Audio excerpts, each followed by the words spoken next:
মায়ের বাড়িতে গিয়ে মায়ের হাতে পিঠা খেলাম, পিঠা বানানো শিখলাম। শুধু আমি না, তার নাতিও পিঠা বানানো শিখে গেছে। এই যে ফ্যামিলি সবাই একসাথে থাকা, একসাথে খাওয়া, কাজ করা, এই জিনিসটাই আমি কত বছর মিস করেছি। এদিকে আর একটা মানুষ আছে যাকে দূর থেকে হলেও অনেক ভালোবাসি, আদর করি। আসসালামু আলাইকুম, কেমন আছেন সবাই? মায়ের বাড়িতে গিয়ে মা আমাকে হরেক রকমের পিঠা খাওয়াইছে। তার মধ্যে ছিল এইটা একটা পুলি পিঠা। যেহেতু এই পুলি পিঠার সাইজ গুলো একটু ছোট, তো সেভাবেই বানাতে হয়। বাসার প্রত্যেকটা মেম্বারই ছিল পিঠা বানানোর জন্য। দেখেন রুকাইয়াও বসে গেছে পিঠা বানাতে। ওরে তো দেখে মনে হচ্ছিল একটা গীতান, পুরা পাকা একটা রাঁধুনি। বাহ, আমি তো বেশ ভালো পিঠা বানাতে পারি। অনেক কিছুই শিখেছি এবার মায়ের বাড়িতে এসে। বিকালের দিকে আমরা মেলায় ঘুরতে গিয়েছিলাম, তো মেলা থেকে এসে দেখি মা পিঠা বানাচ্ছে। সাথে সাথে মায়ের সাথে বসে পড়ি পিঠা বানানোর জন্য। এন্ড এই সুযোগে আমার শিখে নেওয়াও হবে। আমি তো ভাবছি রুকাইয়ার কথা, সে কি সুন্দর করে পিঠা বানাচ্ছে বসে বসে। মানে বলতেছিল আমাকে, আম্মু এভাবে টিপে টিপে পিঠা বানাতে হয়। মানে ওই আমাকে শিখিয়ে দিচ্ছে কিভাবে বানাতে হয়। আমি শখের চুড়িগুলো পরেছিলাম, যদিও চুড়িগুলো এখন আর নেই। মেলাতে গিয়ে খুব শখ করে ড্রেসের সাথে ম্যাচিং করে চুড়িগুলো নিয়েছিলাম, বাট ভেঙে গেছে সবগুলোই। গল্পের শেষ পাতাটা যদি গল্পের মাঝখানে দিয়ে দেওয়া হয় তাহলে কেমন হয়? পিঠা বানানো শেষে ভাবলাম যে একটু স্কিনের যত্ন করা যাক। সারাটা দিন রোদের মধ্যে টটো টটো করে ঘুরে বেড়াইছি মেলার মধ্যে। স্কিন ব্রাইটেনিং এর একটা কম্বো রয়েছে, যেখানে একটা face pack, soothing jail, body lotion, saffron whitening night cream সবকিছু রয়েছে। তো ফার্স্টে আমার স্কিনটাকে ভালো করে ধুয়ে আসবো, তারপরে এই ফেস প্যাকটা ব্যবহার করব।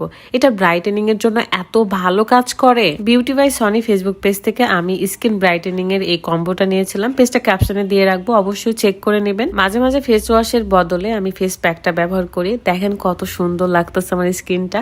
এখন ব্যবহার করব স্যাফরন সুদিং জেল। এই কম্বোটা ব্যবহার করলে স্কিনটা অনেক বেশি ব্রাইট হয়, সাথে রোদে পোড়া কালো ভাব দূর হয়, কালো দাগ দূর হয়। 10 মিনিট পর আমি আমার স্কিনটা ভালো করে ধুয়ে চলে আসবো। এখন ব্যবহার করব saffron whitening night cream. Beauty by Sony Facebook পেজের অনেক আগে থেকে আমি স্কিন কেয়ার কম্বো গুলো ব্যবহার করি। যারা আমাকে প্রথম থেকে ফলো করেন তারা কিন্তু জানেন যে এই পেজ থেকে আমি অনেকবার স্কিন কেয়ার কম্বো নিয়েছি এন্ড ইউজ করেছি। আজকে আবারও শেয়ার করলাম। আর এটা হলো স্যাফরন হোয়াইটেনিং বডি লোশন। লোশনটা বডিটাকে ব্রাইট করতে অনেক বেশি হেল্প করে। দেরি না করে এখনই beauty by Sony Facebook page থেকে কম্বোটি অর্ডার করে ফেলুন।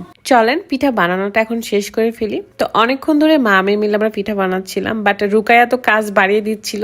ওর এক একটা কথা শুনলে মনে করবেন যে ও একটা পাকনা বুড়ি। দেখেন এমন একটা ভাব নিয়ে পিঠা বানাতে বসছে, না জানি সে কত কিছু পারে। ফার্স্টে ও ডোটা নিয়েছে, নেওয়ার পরে নারকেল কোড়া ছিল সেটাই নিয়েছে। মানে সবার দেখতেছে তো ওইভাবেই সে এটা নিচ্ছে, বাট এতগুলো নিচ্ছে যে সে মোড়াইতে পারে না। শীত তো চলেই গেল, কিন্তু মায়ের হাতের পিঠা অনেক মিস করব। আমার লাইফে সবচেয়ে ভালো সময় কাটিয়েছি এবার মায়ের বাড়িতে। যদিও লিমা আপুকে অনেক বেশি মিস করছি, তবে সিয়াম, রুবিনা, মা, মামি সবাইকে নিয়ে অনেক ভালো করে সময় কাটিয়ে এসেছি।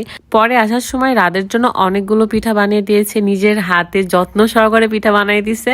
পিঠা বানানোর মধ্যে সবচেয়ে বেশি সুন্দর লাগে আমার এই প্রসেসটা দেখতে। মানে দুধ যখন পিঠার মধ্যে ঢালে তখন খুব সুন্দর লাগে দেখতে আমার কাছে। আমার তো এখনই গরম গরম পিঠা খেতে ইচ্ছা করছিল, বাট ঠান্ডা না হলে বেশি ভালো লাগবে না, তাই ট্রাই করি নাই।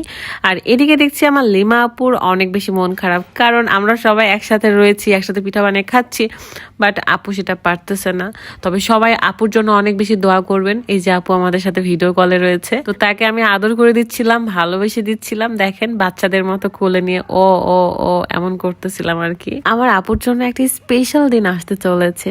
আমি মন থেকে প্রাণ থেকে দোয়া করব আপুর জন্য, আপুর ফ্যামিলির জন্য, যাতে সবসময় ভালো থাকে, হ্যাপি থাকে। অনেক রাত হয়ে গেল, এখন খেতে হবে। তো খাইতে এসে দেখি যে কত কিছু রান্না করেছে আমার মা। গরুর মাংস, ডিম, সালাদ, ভর্তা, হরেক রকমের ভর্তা ছিল, রোস্ট করেছে, পোলাও, ভাত, সবকিছুই করছে। এই দিনটা অনেক বেশি ভালো ছিল, অনেক ভালো কাটিয়েছি আমরা সবাই মিলে। আপনারা সবাই আমাদের জন্য দোয়া করবেন, এন্ড আমাদের তরফ থেকে আপনাদের জন্য অনেক বেশি দোয়া আর ভালোবাসা।